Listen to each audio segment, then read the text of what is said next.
ಎಲ್ರಿಗೂ ನಮಸ್ಕಾರ. Speak Kannada YouTube ಚಾನಲ್ಗೆ ನಿಮಗೆ ಸ್ವಾಗತ. 8 ಜುಲೈ 2024 ಪ್ರಚಲಿತ ವಿದ್ಯಮಾನಗಳನ್ನ ಈ ವಿಡಿಯೋದಲ್ಲಿ ಡಿಸ್ಕಸ್ ಮಾಡೋಣ. ಕಳೆದ ಒಂದು ವರ್ಷದ ಪ್ರಚಲಿತ ವಿದ್ಯಮಾನಗಳ ಜೊತೆ ಮೇ ತನಕ ಕರೆಂಟ್ ಅಫೇರ್ಸ್ ನೋಟ್ಸ್ ಬೇಕು ಅಂದ್ರೆ ನೀವು ಈ ವಿಡಿಯೋದ ಡಿಸ್ಕ್ರಿಪ್ಷನ್ ಚೆಕ್ ಮಾಡಬಹುದು. ಹೆಚ್ಚಿನ ಮಾಹಿತಿಗೆ ವಿಡಿಯೋ ಪಾಸ್ ಮಾಡಿ ಓದಿ ಅಥವಾ ಡಿಸ್ಕ್ರಿಪ್ಷನ್ ಚೆಕ್ ಮಾಡಿ. ಯಾವ ರಾಜ್ಯ ಸರ್ಕಾರ ಇತ್ತೀಚೆಗೆ ರಸ್ತೆ ಸಮಸ್ಯೆಗಳನ್ನ ಪರಿಹರಿಸಲು ಲೋಕಪತ್ ಮೊಬೈಲ್ ಅಪ್ಲಿಕೇಶನ್ ಅನ್ನ ಪ್ರಾರಂಭಿಸಿದೆ? ಮಧ್ಯಪ್ರದೇಶ, ಉತ್ತರ ಪ್ರದೇಶ, ರಾಜಸ್ಥಾನ್, ಗುಜರಾತ್. ಸರಿಯಾದ ಉತ್ತರ ಮಧ್ಯಪ್ರದೇಶ.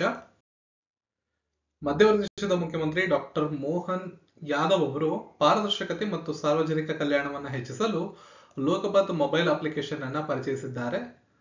ಲೋಕೋಪಯೋಗಿ ಇಲಾಖೆಯ ಒಂದು ಇಲಾಖೆ ಅಭಿವೃದ್ಧಿಪಡಿಸಿದ ಈ ಅಪ್ಲಿಕೇಶನ್ ಅನ್ನ ಸಾರ್ವಜನಿಕರು ರಸ್ತೆ ಸಮಸ್ಯೆಗಳನ್ನ ವರದಿ ಮಾಡೋದಕ್ಕೆ ಅನುವು ಮಾಡಿಕೊಡುವ ಮೂಲಕ ರಾಜ್ಯದ 40,000 ಕಿಲೋಮೀಟರ್ ಹೆದ್ದಾರಿಗಳನ್ನ ಸುಧಾರಿಸುವ ಗುರಿಯನ್ನ ಹೊಂದಿದೆ. ಅಧಿಕಾರಿಗಳು 7 ದಿನಗಳಲ್ಲಿ ಏನ್ ದೂರು ದಾಖಲಾಗುತ್ತೋ ಅದಕ್ಕೆ ಪರಿಹಾರವನ್ನ ಅಥವಾ ಅದಕ್ಕೆ ತೆಗೆದುಕೊಂಡಂತಹ ನಿರ್ಣಯವನ್ನ ದೂರುದಾರರಿಗೆ ಮಾಹಿತಿಯನ್ನು ನೀಡಬೇಕಾಗತ್ತೆ. ಅಪ್ಲಿಕೇಶನ್ ಅನ್ನ ಲೋಕೋಪಯೋಗಿ ಇಲಾಖೆಯ ವೆಬ್ಸೈಟ್ ನಿಂದ ಡೌನ್ಲೋಡ್ ಮಾಡ್ಕೋಬಹುದು ಮತ್ತು ಮುಕ್ತವಾಗಿ ಪರಿಣಾಮಕಾರಿ ಕಾರ್ಯವ್ಯವಸ್ಥೆಯನ್ನ ಈ ಒಂದು ಮೊಬೈಲ್ ಅಪ್ಲಿಕೇಶನ್ ಮೂಲಕ ಉತ್ತೇಜನವನ್ನ ಕೊಡಬಹುದು ಅಂತ ಅಲ್ಲಿ ಹೇಳಲಾಗಿದೆ. ಮುಖ್ಯಮಂತ್ರಿಗಳಾದ ಡಾಕ್ಟರ್ ಮೋಹನ್ ಯಾದವ್ ಅವರು, ಇಲ್ಲಿ ಚಿತ್ರದಲ್ಲಿ ನೋಡ್ತಿದ್ದೀರಾ ಮೋಹನ್ ಯಾದವ್ ಅವ್ರನ್ನ, ಅಲ್ಲಿಯ ಮುಖ್ಯಮಂತ್ರಿಗಳು ಇವರು, ಮಧ್ಯಪ್ರದೇಶದ ಮುಖ್ಯಮಂತ್ರಿಗಳು ಇಬ್ರು ಆ ಒಂದು ಅಭಿಪ್ರಾಯವನ್ನ ವ್ಯಕ್ತಪಡಿಸಿದ್ದಾರೆ. ಇತ್ತೀಚೆಗೆ ಹೇಮಂತ್ ಸೊರೇನ್ ಯಾವ ರಾಜ್ಯದ ಮುಖ್ಯಮಂತ್ರಿಯಾಗಿ ಪ್ರಮಾಣ ವಚನವನ್ನು ಸ್ವೀಕರಿಸಿದ್ದಾರೆ? ಪ್ರಶ್ನೆಗೆ ಸರಿಯಾದ ಉತ್ತರ ಜಾರ್ಖಂಡ್. ಜಾರ್ಖಂಡ್ ಮುಕ್ತಿ ಮೋರ್ಚಾದ ಹೇಮಂತ್ ಸೊರೇನ್ ಅವರು 3ನೇ ಬಾರಿಗೆ ಜಾರ್ಖಂಡ್ನ ಮುಖ್ಯಮಂತ್ರಿಯಾಗಿ ಪ್ರಮಾಣ ವಚನವನ್ನು ಸ್ವೀಕರಿಸಿದ್ದಾರೆ. ರಾಜ್ಯಪಾಲರಾದ ಸಿಪಿ ರಾಧಾಕೃಷ್ಣನ್ ಅವರಿಂದ ಪ್ರಮಾಣ ವಚನವನ್ನು ಸ್ವೀಕರಿಸಿದ್ದಾರೆ. ಈ ಹಿಂದೆ 2013ರಿಂದ 14ರವರೆಗೆ ಮತ್ತು 19ರಿಂದ 24ರ ಅವಧಿಯಲ್ಲಿ ಸಿಎಂ ಆಗಿದ್ರು.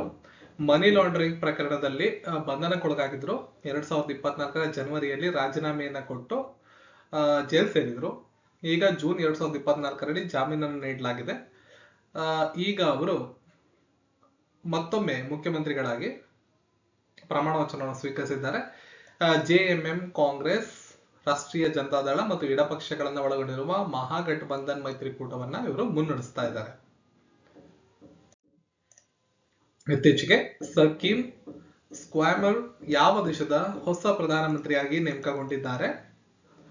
ಸರಿಯಾದ ಉತ್ತರ ಯುನೈಟೆಡ್ ಕಿಂಗ್ಡಮ್. ಇಲ್ಲಿ ಅವರ ಭಾವಚಿತ್ರವನ್ನು ನೋಡಬಹುದು. 5 ಜುಲೈ 2024ರಂದು ಕಿಂಗ್ ಚಾರ್ಲ್ಸ್ III ಅವರ ಯುಕೆನ 58ನೇ ಪ್ರಧಾನಮಂತ್ರಿಯಾಗಿ ಸರ್ ಕಿಮ್ ಸ್ಟ್ರಾರ್ಮರ್ ಅವರನ್ನ ನೇಮಿಸಿದ್ದಾರೆ. ಲೇಬಲ್ ಪಕ್ಷವು 650 ಹೌಸ್ ಆಫ್ ಕಾಮನ್ಸ್ ಸ್ಥಾನಗಳಲ್ಲಿ 412 ಸ್ಥಾನಗಳನ್ನ ಗಳಿಸುವ ಮೂಲಕ ಪ್ರಚಂಡ ವಿಜಯವನ್ನ ಗಳಿಸಿತು. ಕಳೆದ ಬಾರಿ ಪ್ರಧಾನಮಂತ್ರಿಗಳಾಗಿದ್ದಂತಹ ರಿಷಿ ಸುನಕ್ ಅವರ ಕನ್ಸರ್ವೇಟಿವ್ ಪಾರ್ಟಿ ಏನಿದೆ ಈ ಸಲ 650ರಲ್ಲಿ 119 ಸ್ಥಾನಗಳನ್ನ ಪಡೆಯುವಲ್ಲಿ ಮಾತ್ರ ಯಶಸ್ಸಾಗಿದೆ. ಲೇಬರ್ ಪಕ್ಷ 412 ಸ್ಥಾನಗಳನ್ನ ಗಳಿಸುವ ಮೂಲಕ ಲೇಬರ್ ಪಾರ್ಟಿಯ ಮುಖ್ಯಸ್ಥರಾದಂತಹ ಸರ್ ಕಿಮ್ ಸ್ಟಾರ್ಮರ್ ಅವರನ್ನ ಪ್ರಧಾನಮಂತ್ರಿಗಳಾಗಿ ನೇಮಿಸಲಾಗಿದೆ. ಸ್ಟಾರ್ಮರ್ ಯುಕೆ ಪ್ರಧಾನಮಂತ್ರಿಯ ಅಧಿಕೃತ ನಿವಾಸವಾದ 10 ಡೌನಿಂಗ್ ಸ್ಟ್ರೀಟ್ ನಲ್ಲಿ ಇನ್ನು ವಾಸ ಮಾಡ್ತಾರೆ. ನೆಕ್ಸ್ಟ್, ಇತ್ತೀಚೆಗೆ ಸುದ್ದಿಯಲ್ಲಿ ಕಂಡುಬರುವ ಡ್ಯೂರಾಂಡ್ ಕಪ್ ಯಾವ ಕ್ರೀಡೆಗೆ ಸಂಬಂಧಪಡುತ್ತೆ? ಸರಿಯಾದ ಉತ್ತರ ಫುಟ್ಬಾಲ್. 133ನೇ ಆವೃತ್ತಿಯ ಡ್ಯೂರಾಂಡ್ ಕಪ್ ಏಷ್ಯಾದ ಅತ್ಯಂತ ಹಳೆಯ ಕ್ಲಬ್ ಆಧಾರಿತ ಫುಟ್ಬಾಲ್ ಪಂದ್ಯಾವಳಿಯಾಗಿದೆ. 27 ಜುಲೈ 2024ರಿಂದ ಇದು ಪ್ರಾರಂಭವಾಗಿ 31 ಆಗಸ್ಟ್ 2024ರವರೆಗೆ ಇದು ನಡೆಯುತ್ತೆ. ಕೋಲ್ಕತ್ತಾ, ಕೋಕ್ರಜಾರ್, ಜಮ್ಶೆಡ್ಪುರ, ಶಿಲ್ಲಾಂಗ್ನಲ್ಲಿ ಪಂದ್ಯಾವಳಿ ನಡೆದಿದ್ದು ಇದೇ ಮೊದಲನೇ ಬಾರಿಗೆ ಜಮ್ಶೆಡ್ಪುರ ಆತಿಥ್ಯವನ್ನ ವಹಿಸಿಕೊಳ್ತಾ ಇದೆ ಈ ಒಂದು ಪಂದ್ಯಾವಳಿಯಲ್ಲಿ Indian super league, I league ಮತ್ತು ಸಶಸ್ತ್ರ ಪಡೆಗಳಿಂದ 14 ತಂಡಗಳು ಭಾಗವಹಿಸುತ್ತವೆ. ಆರಂಭಿಕ ಪಂದ್ಯ, ಸೆಮಿಫೈನಲ್ ಮತ್ತು ಫೈನಲ್ ಕೋಲ್ಕತ್ತಾದಲ್ಲಿ ನಡೆಯುತ್ತೆ. ಹಾಲಿ champion Mohan Bagan super giant ಹಾಲಿ ಚಾಂಪಿಯನ್ ಆಗಿದ್ದಾರೆ. ಅಂದ್ರೆ ಕಳೆದ ವರ್ಷ ಈ ಡ್ಯೂರಾಂಡ್ ಕಪ್ ಅನ್ನ ಗೆದ್ದಂತ ತಂಡ ಯಾವ್ದಾಗಿದೆ? ಡಿಫೆಂಡಿಂಗ್ ಚಾಂಪಿಯನ್ ಅಂತ ಕರಿತೀವಿ, ಮೋಹನ್ ಬಗಾನ್ ಸೂಪರ್ ಜೈಂಟ್ಸ್. ಇವರು ಮತ್ತೊಮ್ಮೆ ತಮ್ಮ ಚಾಂಪಿಯನ್ಶಿಪ್ ಅನ್ನು ಉಳಿಸ್ಕೊಳ್ಳೋದಕ್ಕೆ ಪ್ರಯತ್ನ ಪಡ್ತಾರೆ ಅಂತ ಹೇಳ್ಬೋದು. ಏಷ್ಯಾದ ಅತ್ಯಂತ ಹಳೆಯ ಕ್ಲಬ್ ಆಧಾರಿತ ಫುಟ್ಬಾಲ್ ಪಂದ್ಯಾವಳಿ ಡ್ಯೂರಾಂಡ್ ಕಪ್ ಈ ವರ್ಷ ನಡೀತಿರೋದು 133ನೇ ಆವೃತ್ತಿ. ಯುನೆಸ್ಕೋ ವಿಶ್ವ ಪರಂಪರೆ ಸಮಿತಿಯ 46ನೇ ಅಧಿವೇಶನವನ್ನ ಯಾವ ದೇಶ ಆಯೋಜಿಸುತ್ತದೆ? ಸರಿಯಾದ ಉತ್ತರ ಭಾರತ. ಭಾರತ 46ನೇ ಯುನೆಸ್ಕೋ ವಿಶ್ವ ಪರಂಪರೆಯ ಸಮಿತಿಯ ಅಧಿವೇಶನವನ್ನ ಜುಲೈ 21ರಿಂದ 31 ತನಕ ನವದೆಹಲಿಯ ಭಾರತ ಮಂಟಪದಲ್ಲಿ ಆಯೋಜನೆ ಮಾಡುತ್ತೆ. ಈ ಮಹತ್ವದ ಸಾಂಸ್ಕೃತಿಕ ರಾಜತಾಂತ್ರಿಕ ಕಾರ್ಯಕ್ರಮ ವಿಶ್ವ ಪರಂಪರೆಯ ಸಮಾವೇಶಕ್ಕೆ ರಾಜ್ಯ ಪಕ್ಷಗಳು, ಸಲಹಾ ಸಂಸ್ಥೆಗಳು, ಹಿರಿಯ ರಾಜತಾಂತ್ರಿಕರು, ಪರಂಪರೆ ತಜ್ಞರು ಮತ್ತು ವಿದ್ವಾಂಸರು ಸೇರಿದಂತೆ 195 ದೇಶಗಳಿಂದ 2500 ಪ್ರತಿನಿಧಿಗಳನ್ನ ಒಳಗೊಂಡಿರುತ್ತೆ. ಜಾಗತಿಕ ಸಾಂಸ್ಕೃತಿಕ ಪ್ರಾಮುಖ್ಯತೆಯ ವಿಷಯಗಳ ಬಗ್ಗೆ ಚರ್ಚೆ ಮಾಡೋದಕ್ಕೆ ಮತ್ತು ನಿರ್ಧಾರಗಳನ್ನ ಪ್ರಕಟ ಮಾಡುವುದು ಗುರಿಯನ್ನ ಈ ಒಂದು ಸಮಿತಿ ಹೊಂದಿರುತ್ತೆ. ಇತ್ತೀಚೆಗೆ ಭಾರತದ ಗಿಡಮೂಲಿಕೆ ಅಶ್ವಗಂಧ ಮೇಲೆ ನಿಷೇಧ ಹೇರಿದ ದೇಶ ಯಾವುದು? ಪ್ರಶ್ನೆಗೆ ಸರಿಯಾದ ಉತ್ತರ ಡೆನ್ಮಾರ್ಕ್. ನೋಡಬಹುದು, ಭಾರತೀಯ ಆಯುರ್ವೇದದ ಪರಂಪರೆ ಚಿಕಿತ್ಸಾ ಪದ್ಧತಿಯಲ್ಲಿ ಮಹತ್ವದ ಸ್ಥಾನವನ್ನು ಪಡೆದಿರುವ ಅಶ್ವಗಂಧವನ್ನ ಡೆನ್ಮಾರ್ಕ್ ಸರ್ಕಾರ ನಿಷೇಧ ಮಾಡಿದೆ. ಲೈಂಗಿಕ ಹಾರ್ಮೋನು ಮತ್ತು ಸಂತಾನೋತ್ಪತ್ತಿ ಮೇಲೆ ಅಶ್ವಗಂಧ ಋಣಾತ್ಮಕ ಪರಿಣಾಮವನ್ನು ಬೀರುತ್ತದೆ, ಗರ್ಭಪಾತಕ್ಕೂ ಕಾರಣವಾಗಲಿದೆ. ಅಲ್ಲದೆ ಅಶ್ವಗಂಧ ಕೇಂದ್ರ ನರಮಂಡಲ, ಥೈರಾಯ್ಡ್ ಗ್ರಂಥಿ ಮೇಲೂ ಪರಿಣಾಮವನ್ನ ಬೀರಬಹುದು, ಲಿವರ್ ನಲ್ಲಿ ಸಮಸ್ಯೆ ಉಂಟು ಮಾಡಬಹುದು ಎಂದು ಟೆಕ್ನಾಲಜಿ ಯೂನಿವರ್ಸಿಟಿ ಆಫ್ ಡೆನ್ಮಾರ್ಕ್ 2020ರ ಮೇನಲ್ಲಿ ವರದಿಯನ್ನು ನೀಡಿತು. ಈ ವರದಿಯನ್ನ ಆಧರಿಸಿ ಡೆನ್ಮಾರ್ಕ್ ಸರ್ಕಾರ ಈಗ ನಿಷೇಧವನ್ನ ಹೇರಿದೆ.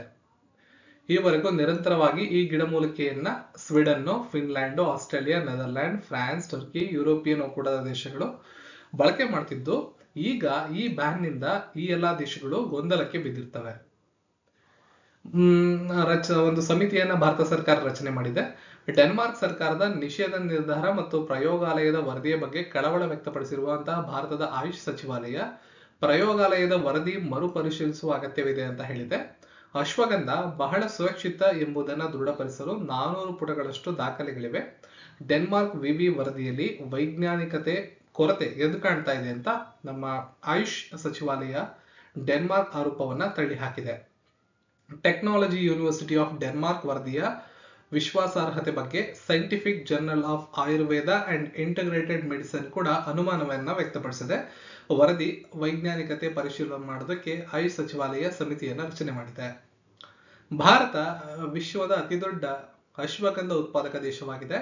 ವರ್ಷಕ್ಕೆ 4000 ಟನ್ ಅಶ್ವಗಂಧ ಬೇರು ಉತ್ಪಾದನೆಯನ್ನ ಭಾರತ ಮಾಡುತ್ತೆ. ವಿವಿಧ ದೇಶಗಳಿಗೆ ಅಶ್ವಗಂಧವನ್ನ ಪೂರೈಕೆ ಮಾಡುವಲ್ಲಿ ಭಾರತದ ಕೊಡುಗೆ 42%. ಭಾರತ ಸರ್ಕಾರ ಮತ್ತು ಡೆನ್ಮಾರ್ಕ್ ದೇಶದ ಈ ನಿರ್ಧಾರ ಹಲವಾರು ಅನುಮಾನಗಳಿಗೆ ಎಡೆಮಾಡಿಕೊಟ್ಟಿದೆ ಅಂತ ಭಾರತ ಸರ್ಕಾರ ಅಭಿಪ್ರಾಯವನ್ನ ಪಟ್ಟಿದೆ. ಮುಖ್ಯವಾಗಿ ಆಯುಷ್ ಸಚಿವಾಲಯ ಒಂದು ಸಮಿತಿಯನ್ನು ರಚನೆ ಮಾಡಿ ಈ ಒಂದು ನಿರ್ಧಾರವನ್ನ ಪುನರ್ ಪರಿಶೀಲನೆ ಮಾಡಬೇಕು ಅಂತ ಹೇಳಿ ಆ ಒಂದು ಪ್ರಕ್ರಿಯೆಯಲ್ಲಿ ತೊಡಕೊಂಡಿದ್ದಾರೆ. ಇನ್ನು ಈ ದಿನದ ಪ್ರಶ್ನೆ, ಇತ್ತೀಚೆಗೆ ಯಾವ ಭಾಷೆಯನ್ನ ಗೂಗಲ್ ಟ್ರಾನ್ಸ್ಲೇಟರ್ಗೆ ಸೇರ್ಪಡೆ ಮಾಡಲಾಗಿದೆ? ಉತ್ತರವನ್ನ ಕಾಮೆಂಟ್ ಸೆಕ್ಷನ್ ಅಲ್ಲಿ ತಿಳಿಸಿ. ಈ ವಿಡಿಯೋನ ಲೈಕ್ ಮಾಡಿ, ಶೇರ್ ಮಾಡಿ, ಚಾನಲ್ ಸಬ್ಸ್ಕ್ರೈಬ್ ಮಾಡಿ. ನಿಮ್ಗೆ ಈ ಕ್ಲಾಸ್ನ PDF ನೋಟ್ಸ್ ಬೇಕು ಅಂದ್ರೆ ಟೆಲಿಗ್ರಾಮ್ಗೆ ಹೋಗಿ ಜಾಯ್ನ್ ಆಗಿ. ಡಿಸ್ಕ್ರಿಪ್ಷನ್ ಅಲ್ಲಿ ಲಿಂಕ್ ಅವೈಲೇಬಲ್ ಇದೆ, ಅಥವಾ ಟೆಲಿಗ್ರಾಮ್ಗೆ ಹೋಗಿ SPK ಕನ್ನಡ ಅಂತ ಸರ್ಚ್ ಮಾಡಿ ಜಾಯ್ನ್ ಆಗ್ರಿ. ಸಿಗೋಣ ಮತ್ತೊಂದು ವಿಡಿಯೋದಕ್ಕೆ. ಎಲ್ಲರಿಗೂ ಧನ್ಯವಾದ.